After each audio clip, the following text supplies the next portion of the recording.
प्रिय मित्रों, नमो नमः। मैं वंदना पाल नित्य संस्कृत क्लासेज में आपका स्वागत और अभिनंदन करती हूँ। आज हम लोग मूल पाठ पढ़ेंगे। शिवराज विजयम का मूल पाठ पढ़ेंगे। एक हफ्ते मूल पाठ पढ़ेंगे और संडे के दिन इसकी प्रश्नोत्तरी करेंगे। तो चलिए आइए हम लोग देखते हैं। इधर संस्कृत लिखा हुआ है, संस्कृत मूल पाठ है और उसी का इधर हिंदी अनुवाद भी है। तो चलिए आइए हम लोग देखते हैं, स्टार्ट करते हैं। फिर पहला है मंगलाचरण इसका। विष्णु माया भगवती यया सम्मोहितम जगत। और ये किससे लिया गया है? तो भागवत पुराण से लिया गया है। तो विष्णु माया भगवती यया सम्मोहितम जगत, भगवान विष्णु की सत प्रधानिता शक्ति माया सर्वगुण संपन्न तथा ऐश्वर्य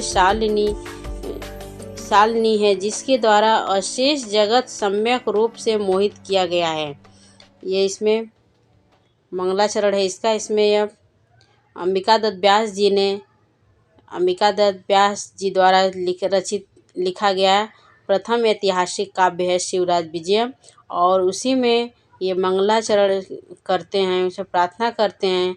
भगवान विष्णु की सत्व प्रधानिता शक्ति माया सर्वगुण संपन्न तथा ऐश्वर्यशालिनी है, जिसके द्वारा अशेष जगत सम्यक रूप से मोहित किया गया है। और नीचे है हिंसंसः स्वपापेन विहिंसितः खल साधु समत्वेन भयात् विमुच्यते। ये भी भागवतम पुराण से ही लिया गया है। और इसका है दुष्ट हिंसक स्वपापेन अपने पाप से विहिंसत मीन्स मारा गया है। और खल साधु सज्जन और अपने समत्व बुद्धि के समत्वेन मतलब अपने बुद्धि के कारण विमुच्यते भय से, भयादमी भय से मुक्त हो गया। मतलब दुष्ट हिंसक जन अपने पाप से ही मारा गया और सज्जन अपने समत्व बुद्धि के कारण भीति से मुक्त हो गया। और दूसरा श्लोक है अरुणेश प्रकाशः पूर्वस्यां भगवतो मारीचमालिनः। तो यहाँ से ही शिवराज विजयम का प्रारंभ होता है, श्लोक 2 से। श्लोक 1 में तो मंगलाचरण किया गया है और श्लोक 2 से शिवराज विजयम का प्रारंभ होता। अंबिका दत्त व्यास जी लिखते हैं कि पूर्व में भगवान सूर्य का यह प्रकाश उदय हो रहा है। अरुणेश सूर्य भगवान, अरुण मतलब सूर्य।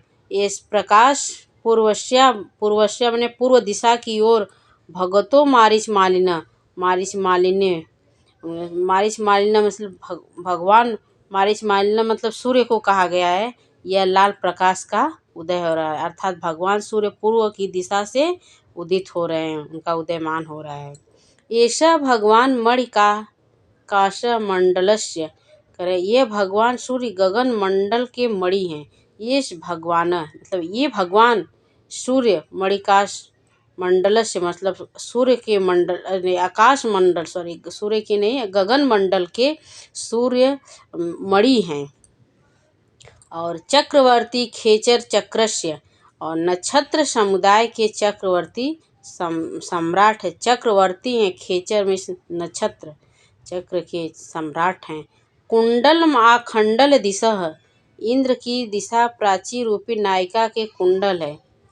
और आगे है दीप को ब्रह्मांड भांडस्य करें, ब्रह्मांड रूपी भांड से भवन के प्रकाश, दीपक में इस प्रकाश के प्रकाशक हैं।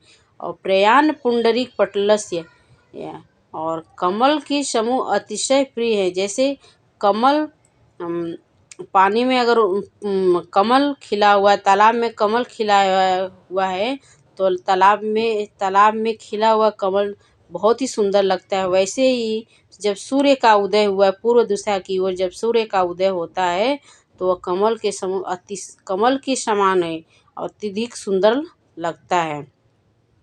शोक विमोकः कोकलोकस्य चक्रवाक समूह के शोक को दूर करने वाले हैं तथा चकवा और चकवी ये दो जो रात में वियोग हो जाता है इनका और जैसे ही सुबह होता है तो ये लोग साथ में रहने लगते हैं।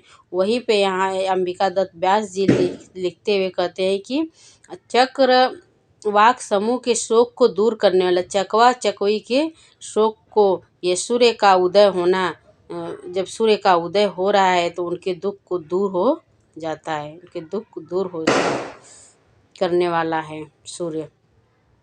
अवलंबो रोलम कदम्बस्य करें अवलंबो भ्रमर के आश्रय सूत्रधार सर्व व्यवहार से इनश्च दिनश्च संपूर्ण व्यवहार के प्रवर्तक और दिवस के स्वामी हैं। करें सभी के व्यवहार के प्रवर्तक मतलब प्रवर्तक उसको बोला जाता है जो आगे आगे चलता है और दिन के स्वामी है भगवान सूर्य। दोस्तों यहाँ मैं बस अर्थ बताती जा रही हूँ, सूक्तियाँ दूसरे वीडियो में बताऊंगी कहाँ पे कौन कौन सी सूक्तियाँ हैं इसमें वो दूसरे वीडियो में बताऊंगी। अयमेव अहोरात्रं जनयति अयम वत्सरं द्वादश भागेषु विभनक्ति करें ये अयमेव अहोरात्रं जनयति यही भगवान दिन और रात के जनक है। एयम ये हो और अयमेव वत्सरं द्वादश भागेषु विभक्ति यही वर्ष को 12 भागों में द्वादश में 12 भागेश माने भाग में वत्सर माने वर्ष विभक्त माने विभक्त करते हैं। यही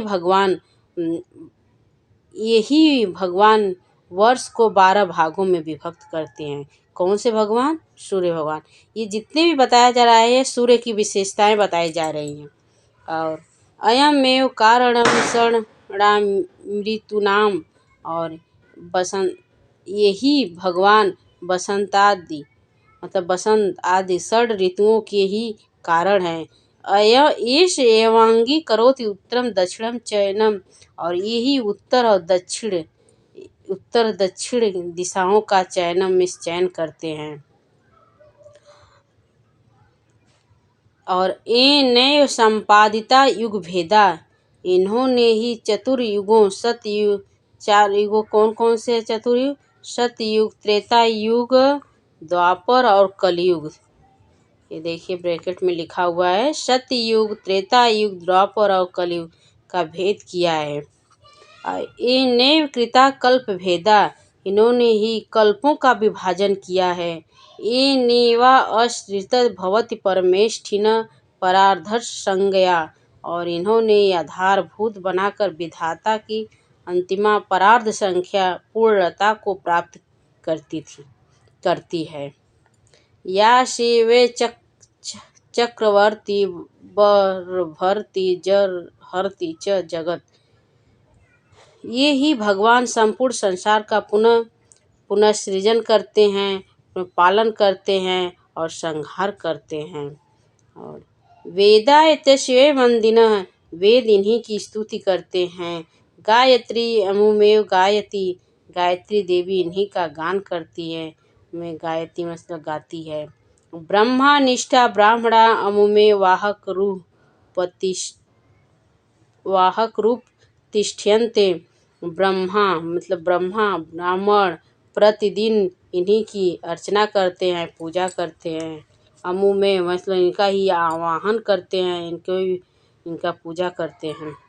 धन्य ईश कुल मूलम श्री रामचंद्रस्य और श्री रामचंद्र के कुल के मूल के भगवान सूर्य धन्य है। अर्थात सूर्यवंश भगवान राम सूर्यवंशी थे, उनके कुल के मूल भगवान सूर्य हैं। और प्रणम ये विश्वेशामिति उद्देश्यंतम भाष्यवंतम प्रणमन करें ये समस्त जनों के लिए वंदनीय है। ऐसा सोचकर उदय होते हुए भगवान सूर्य को प्रणाम करता हूँ। और अंबिका दत्त व्यास जी कहते हैं कि ये इतना सब इनकी ऊपर जितना भी बताया गया है उनकी विशेषताओं को इसे याद करते हुए मैं भगवान सूर्य को प्रणाम करता हूँ। फिर प्रणाम करने के बाद देखिए आगे क्या करते हैं।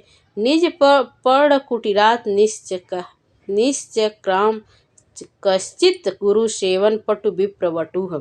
कह रहे हैं कि निज पर्ण कुटी, वो अपने पर्ण मतलब झोपड़ी, जो घास फूस की बनी होती है उसको पर्ण कहा जाता है। तो पर्ण कुटी में गुरु सेवा में दक्ष कोई विप्र बालक अपनी पर्ण कुटी से बाहर आता है, कि वो अपनी पर्ण कुटी से बाहर आता है। आगे देखते हैं, कुटी से बाहर आता है तो देखिए क्या देखता है। अहो चीर रात राय सुप्तोय अहम। कह रहा अहो खेद है, मैं चीर काल तक सोया रहा। कह रहा है अहो मुझे बहुत, चीर काल मतलब अधिक देर तक। कह रहा कि अहो मुझे, अहो मतलब वो इतना दुखी होता है, उसको इतना दुख होता है कि मैं बहुत देर तक सोता रहा। और स्वप्न जाल पर तंत्रिणे यो महान पुण्यमय समयो अति वाहित। करे कि निद्रा स्वप्न जाल मतलब वह इतनी गहरी नींद में सो रहा था और स्वप्न में डूबा हुआ था। करें कि वो स्वप्न में डूबा हुआ था कि मैं अपने पुण्य समय को खो दिया। करें देखिए इसका अर्थ, निद्रा रूपी जाल के अधीन होकर मैंने अत्यंत पुण्यमय काल व्यर्थ व्यतीत कर दिया। मतलब वह जल्दी नहीं जग पाया तो उसको इतनी दुख हो रहा है।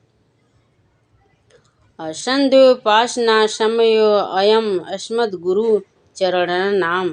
करें हमारे आदरणीय संध्योपासना, संध्या के समय की उपासना के लिए हमारे गुरु के चरणों के लिए यह वंदना का समय हो गया है, चरणों का वंदना का समय हो गया है।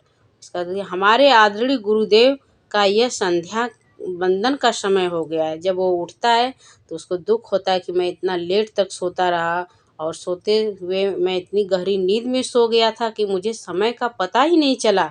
और जब मैं जगा तो देखा कि मेरे गुरु जी के, आदरणीय गुरुदेव जी के वंदना का और उनके प्रार्थना का समय, संध्या वंदन का समय हो गया है। और तत्सपदि अवचिनोमि कुसुमानि, तो शीघ्र ही फूलों का चयन करता हूँ। उसको मतलब वो उठाए देखा इतना हो गया है और वंदना का समय हो गया है तो वो फटाफट जाता है और अपने फूल चुनने का काम करता है। इति चिंतयत कदली दल में कुंजय। इस प्रकार वह विप्र बालक मन में सोचता हुआ एक केले के पत्ते को तोड़कर उठाता है। जैसे वो अभी सोच रहा है, अशोक कदली दल मतलब केले के समूह क्या, और वहाँ से एक कुंज, केले की समूह के झुंड मतलब बहुत अधिक केला लगा हुआ है, उससे समूह के उसे कुंज बोला जाता है।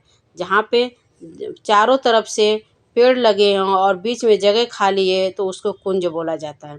तो अति चिंतयन कदली दल के, वह अत्यधिक चिंतित होकर कदली दल के कुंज से वह केले के पत्ते को तोड़ता है। तो तृण सकलह संधाय पुटकम विधाय। तो तृणों के टुकड़ों से उसे जोड़कर, जैसे वो केले के पत्ते को तोड़ता है फिर उसको, जैसे हम लोग गांव में देखते हैं ना दोना बनाना, वैसे ही वो उसको ऐसे जोड़ता है और उसमें छोटे छोटे तृणों के, घास के, फूस के, किसी भी चीज़ के मतलब लकड़ी को लेकर उसमें वो जोड़ता है। उसको जोड़ने के बाद रखने के लिए वो दोना बनाता है। और पुष्प चयन कर्तुम आरंभे, और फूलों का चयन करना प्रारंभ कर देता है। तो इतना हो गया, फूलों का चयन करना वह प्रारंभ कर देता है। तो आगे देखते हैं। मैं आशा करती हूँ कि आप लोगों को समझ में आ रहा होगा। चलिए श्लोक नंबर 4 देखते हैं। वटुरसो आकृत्या सुंदर वर्णेन गौर, वेरी इंपॉर्टेंट दोस्तों ये। वटुरसो आकृत्या सुंदर वर्णेन गौरः जटाभिब्रह्मचारी वैसा षोडश वर्ष देशीय। तो एक किसका वर्णन किया गया है इसमें? वटुरसो मतलब ब्रह्मचारी आकृतियाँ सुंदर, उसकी आकृति अत्यधिक सुंदर थे। और उसके शरीर का कलर गोरा था। और वह जटा भी ब्रह्मचारी, और जटाओं से ब्रह्मचारी मालूम होता था। अब वैसा 16 वर्ष देशी, और उसकी अवस्था 16 वर्ष की, लगभग 16 वर्ष की थी। कम्बुकांठ वह उसका जो कंठ है, उसका जो गला था वह शंख के समान सुंदर वाला था। आयत ललाटे, और उसके ललाट, उसका मस्तिष्क चौड़ा था। सुबाहु विशाल लोचना आश्रित, और सुंदर भुजाओं तथा विशाल नयनों वाला था।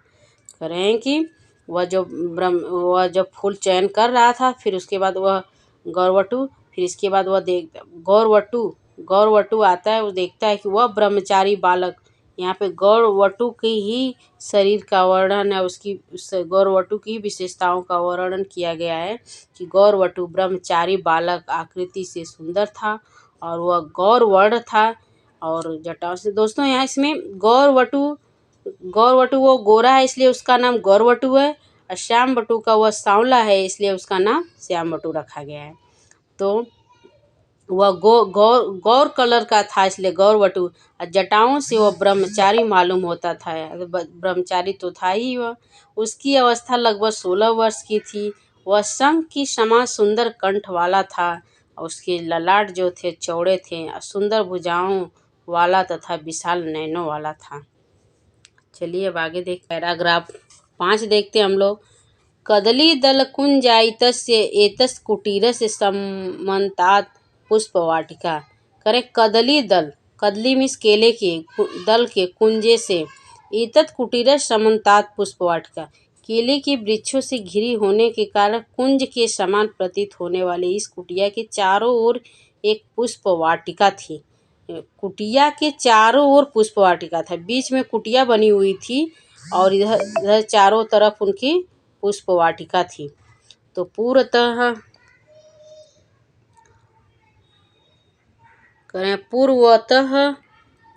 परम पवित्र पानीय पूर्वतः परम पवित्र पानीयम पर सहस्त्र पुंडरीक पटल परिसलितम पत्रिकुल कुंजित पूजितम पयः पूरितम सर आसीत। कह रहे हैं कि पूर्वतः मतलब पूर्व की ओर, पवित्र जब पानीयम में से जिसमें पानी इकट्ठा हुआ, पानीयम मतलब जहाँ पानी इकट्ठा मतलब तालाब। अपर सहस्त्र पुंडरीक, हजारों, सहस्त्र मतलब हजारों, पुंडरीक सफेद पटल, करे हजारों कमलों के से समलंकृत, मतलब हजारों, जो तालाब था उसमें हजारों कमल थे, और वो कमल कैसे थे? सफेद। और परिलसितम पत्रतिकुल कूजितम, और पक्षी के समुदाय के कलरव से शोभायमान था, अर्थात वहाँ पे पेड़ थे और वहाँ पे पक्षी रहते थे। पक्षी हमेशा कूजते रहते थे, वह बोलते रहते थे। पूजितम पयः पूरितम सर आसीत, करे जलाधिक्य मतलब अत्यधिक, पयः पूरितम मतलब अत्यधिक, पयः मीन्स जल, पूरितम मीन्स भरा हुआ था, सर तालाब, सर मीन्स तालाब आसित था। करें कि वह पूरा तालाब पानी से भरा हुआ था। और दक्षिणतर से निर्झर झर ध्वनित दिगंतरः पर फल पटला अस्वाद चपलित चंचु पतंग कुलाय क्रमणाधिक बीनत शाख समूह व्याप्त सुंदर कंदर पर्वत खंड आसीत। करें कि दक्षिण की ओर, दक्षिण से मतलब कुटिया थी, कुटिया के किधर क्या क्या थे इसका वर्णन, किस दिशा में क्या तालाब था, किस दिशा में किस तरफ पुष्पवाटिका थी, इससे सब वर्णन किया गया है। तो वही देखते हैं हम लोग। दक्षिणतः को निर्झर झर ध्वनि, और दक्षिण की ओर से झरने की झर, अर्थात दक्षिण की तरफ, कुटिया के दक्षिण की तरफ झरने थे, और झरनों की आवाज़ से दिशाओं में गुंजित हो रहा था, मतलब जब पानी गिर रहे थे तो उनकी आवाज़ हो रही थी, उनकी आवाज़ चारों दिशाओं में फैल रही थी। पटला स्वाद चपलित, और फल समूह के भक्षण से चंचल चंचू वाले पक्षियों के फुदक फुदक कर बैठने के आक्रमण से अधिक झुकी हुई शाखाओं वाले वृक्षों से समावृत था। समावृत मतलब फैला हुआ था, मतलब अत्यधिक वृक्ष थे और वृक्ष के ऊपर पक्षियाँ अपना इस पेड़ से उस पेड़ पे, इस डाली से उस डाली पे घूम रही थी, और जैसे ही इस पे उस पे आती थी तो डाली झुक जाती, जैसे जिस डाली पे बैठती थी तो डाली झुक जाती थी। सुंदर कंदर पर्वत खंड आसित, सुंदर गुफाओं वाला एक पहाड़ी था, एक पर्वत खंड था। तो दोस्तों आज के लिए इतना ही, और नेक्स्ट 6वां पैराग्राफ अगले वीडियो में देखेंगे। तो बताइए आप लोगों को कैसा लगा मेरा ये प्रयास, और ज़रूर बताइएगा कमेंट करके, और लाइक और सब्सक्राइब भी ज़रूर करें। आज के लिए इतना ही। नमः संस्कृत है।